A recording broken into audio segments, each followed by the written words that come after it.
Welcome. I'm back with another chapter, another reading of the teachings of Peter Hotel. How everything going so far? Please go like, share, subscribe, comment, catch up on the past readings,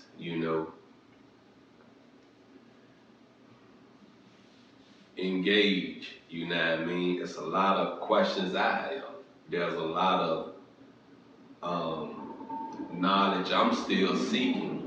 And let's do this together. Let's build this together. And right now, we're at his teachings. And I don't know if I fully introduced myself. I am the Nasty Pastor. We have been reading from the teachings of Peter Hotel, from the oldest book in the world. This book has, I believe, 3 instructions in it. There's instructions from Peter Hotel, there's instructions from Kajimna, and there's the instruction of Amen M. Hick. I hope I'm pronouncing it right. I don't want to mess this great man name up. But Amenemheet,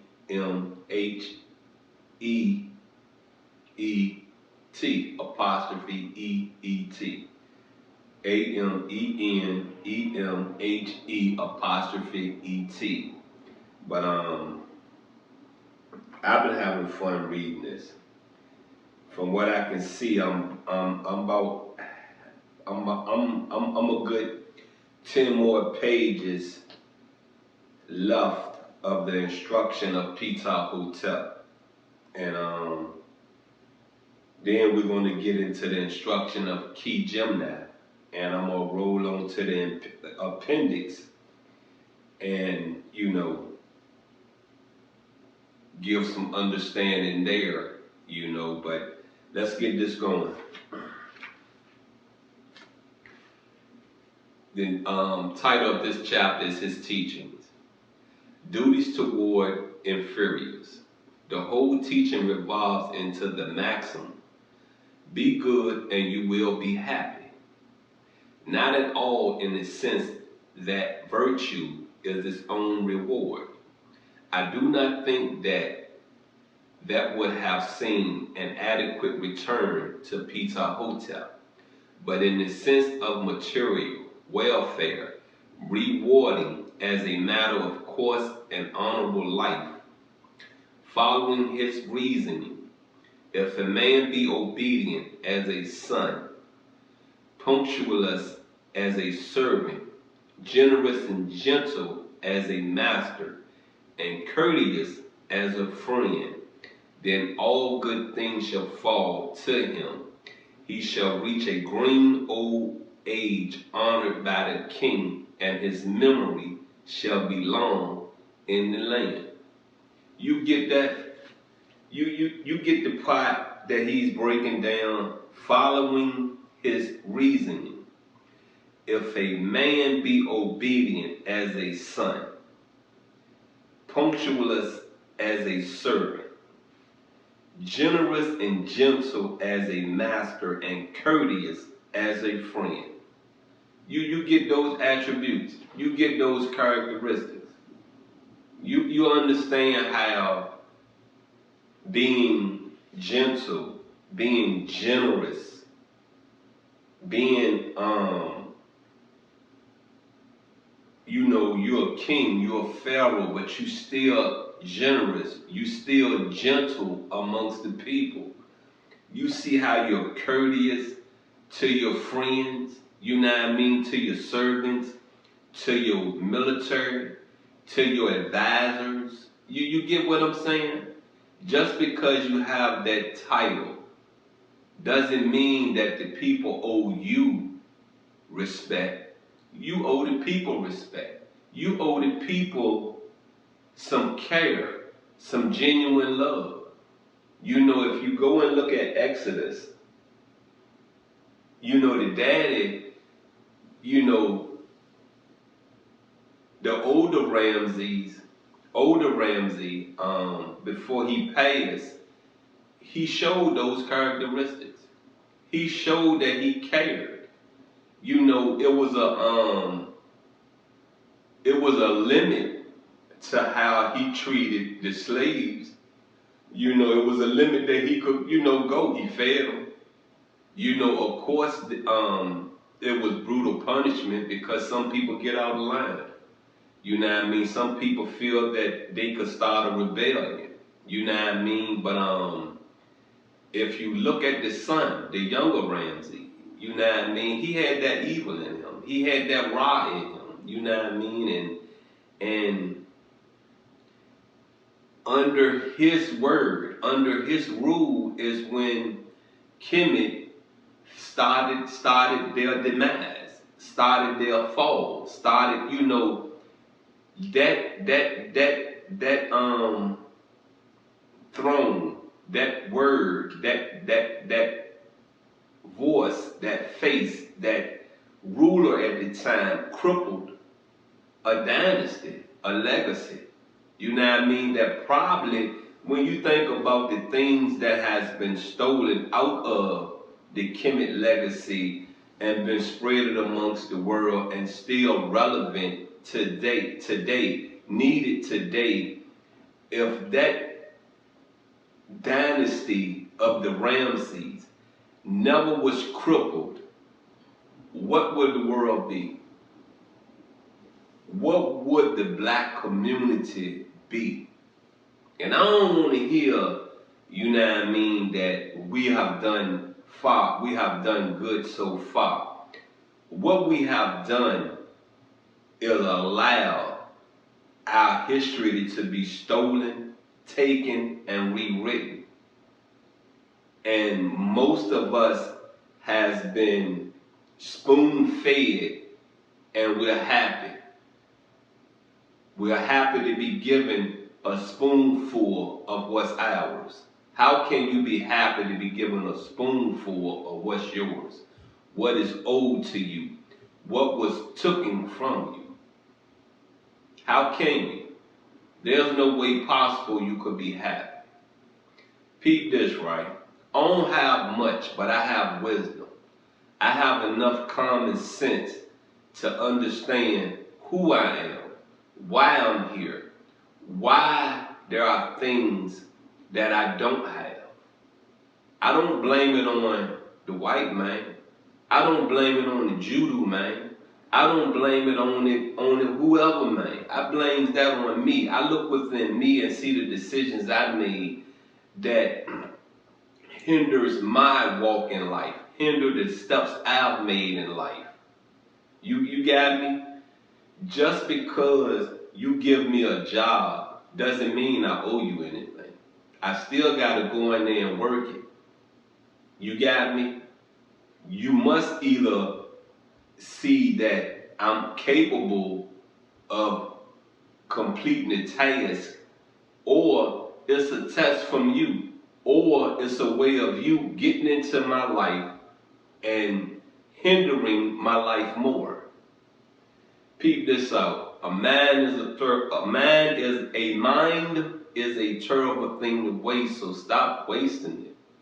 Stop scamming. Stop thinking that you can cut corners and you're going to reach the level of life you want to exist in. You can cut a corner, hurt a feeling, kill a man, kill a child, and karma will boomerang back into your life.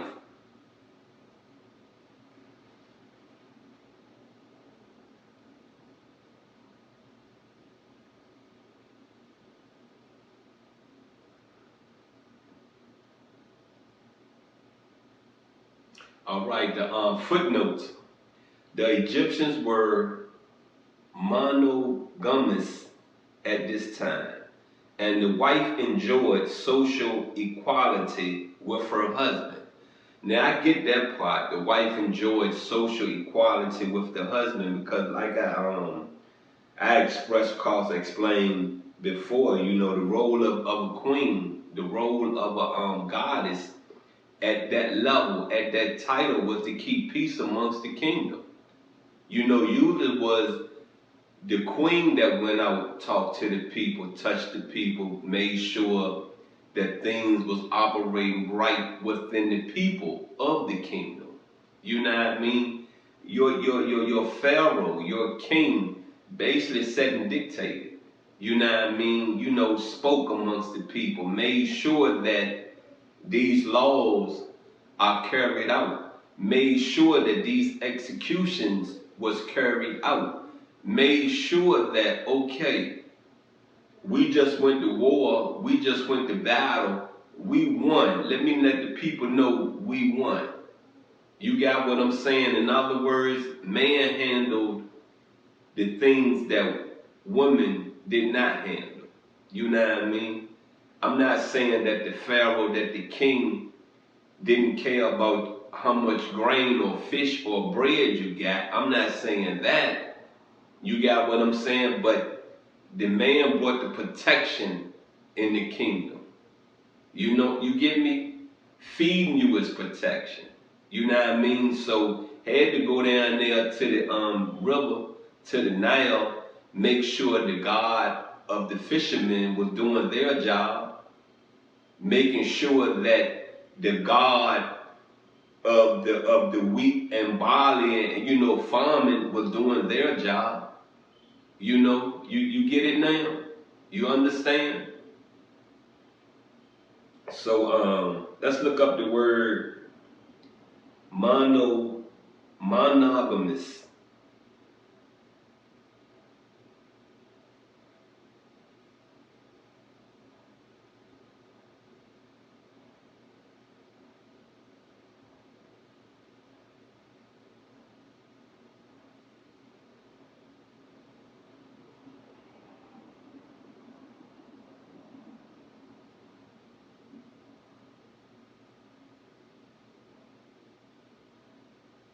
Okay, the meaning of monogamous in English, someone who is married to or has a sexual relationship with only one other person at a time. So really it's like monogamous. You know what I mean? That's probably, yeah, that's probably, usually I'll say monogamy, but that's what it is, monogamous at this time. All right, let's get into the other part. This theory, which is not found satisfactory in our day, is insisted on by most of the ancient moralists who appear to regard it not as a substitute for consciousness, but rather as a ration dietary or justification thereof. Yet centuries before, a king of Israel had seen all things that are and found them vanity. A king of Egypt had left it on record that he had done all good things for his subjects and that there was no satisfaction therein. I'm going to go on pause it right there. I'm going to go on, you know, close this chapter out. But I do want to go back, you know, this part right here where it's saying, yet centuries before, a king of Israel had seen all things that are and found them vanity. A king of Egypt had left it on record that he had done all good things for his subjects and that there was no satisfaction therein. You know, the only, you know, kings I know that was in Kemet, that was in Upper Africa, was Moses and Jesus.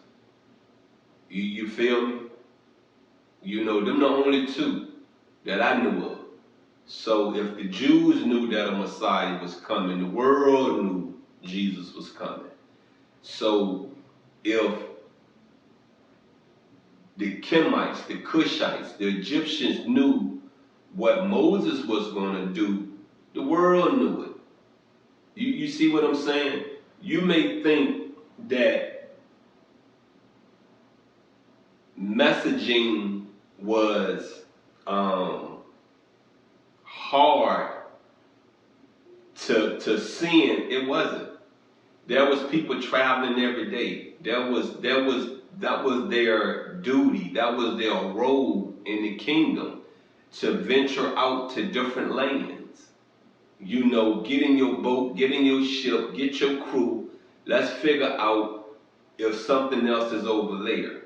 Okay, we have heard that there's diamonds, there's rice, there's barley, there's something we don't have in Africa, sitting over there in the western part of the world.